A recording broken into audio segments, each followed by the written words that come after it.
আমি আশা করব যে লিটন ভালো কিছুই করবে ইনশাআল্লাহ। সাইফুদ্দিনের বিষয়টা থেকে সাকিবের উপর একটু কনফিডেন্টটা বেশি মনে হয়েছে। আমরা কেউই চাইনি যে একটা নতুন প্লেয়ার এসে টিমে হঠাৎ করে চলে আসুক। আমার টিম সিলেকশনের বিষয়টা নিয়ে আমরা বেশ অনেক আগে থেকেই আমাদের টিম সিলেক্টর এবং কোচ আমরা সবাই মিলে ডিসকাস করছিলাম। শুধুমাত্র জিম্বাবুয়ে সিরিজ থেকে যে শুরু হয়েছিল তা না, এর আগে থেকে আমাদের কনভারসেশন সবার মধ্যে একটা চলতো। সো আমরা কোন কম্বিনেশনে যাব।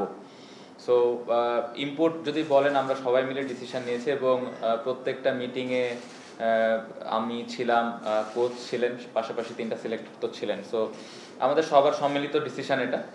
আর সাকিব এবং সাইফুদ্দিনের বিষয়টা যেটা বলবো যে সাইফুদ্দিনের কোচও যেটা মেনশন করলো যে সাকিব আমার মনে হয় যে এখন যে অবস্থায় আছে, যে ওর বলের পেসটা স্বাভাবিকভাবে সাইফুদ্দিনের থেকে বেশি এবং সাইফুদ্দিনের কাছ থেকে যেরকম আমরা আশা করছিলাম বা যেরকম এক্সপেক্ট করছিলাম ওই অনুযায়ী আমার মনে হয় যে একটু কম বেশি ছিল।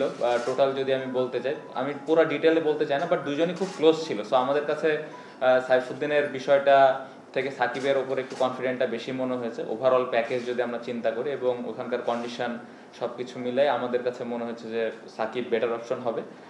লিটন আমাদের খুবই ইম্পর্টেন্ট প্লেয়ার, আমরা সবাই জানি।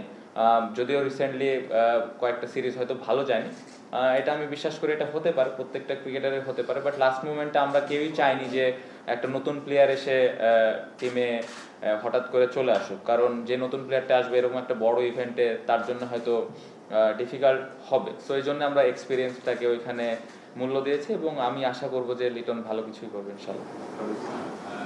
আপনি তো আগে একবার বলেছিলেন যে ওর জন্য মানুষের প্রত্যাশায় যেন একটা বাদ থাকে, খুব বেশি প্রত্যাশা যেন না করে। গতকালকে চিফ সিলেক্টরও আরো খোলাসা করে বলেছেন যে গ্রুপের দলগুলো যদি ধরা হয় যে সাউথ আফ্রিকার সঙ্গে আমাদের সম্ভাবনা সেটা খুব কম, ওরা খুব খারাপ থাকে। তো আসলে গ্রুপ পর্ব পার হওয়ার কথা কোচও বললেন। আপনাদের স্বপ্নের সীমাটা কি এবার গ্রুপ পর্ব পার হওয়া পর্যন্ত না, আমার মনে হয় যে আমি যে কথাটা বলেছিলাম তারপরেও কিন্তু বাংলাদেশের সবাই প্রত্যাশা করবেই, যেটা খুবই স্বাভাবিক এবং আমি নিজেও প্রত্যাশা করি, আমাদের টিমের প্রত্যেকটা প্লেয়ারই প্রত্যাশা করে যে আমরা অনেক ভালো ক্রিকেট খেলবো। বাট আমার মনে হয় যদি আমরা সুন্দরভাবে একটা ছোট ছোট প্ল্যান নিয়ে আগাই যে গ্রুপ স্টেজটা আমরা কিভাবে পার করব, তাহলে কিন্তু আমাদের আমার মনে হয় অত দূরে চিন্তা না করে ছোট ছোট চিন্তা করলে প্ল্যান করাটা সহজ হয়।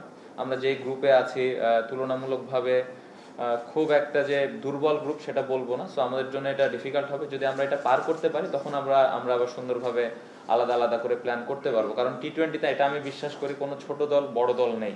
তো এই পার্টিকুলার ডেতে যদি আমরা ভালো ক্রিকেট খেলতে পারি তাহলে অবশ্যই যে কোনো দলকে হারানো সম্ভব।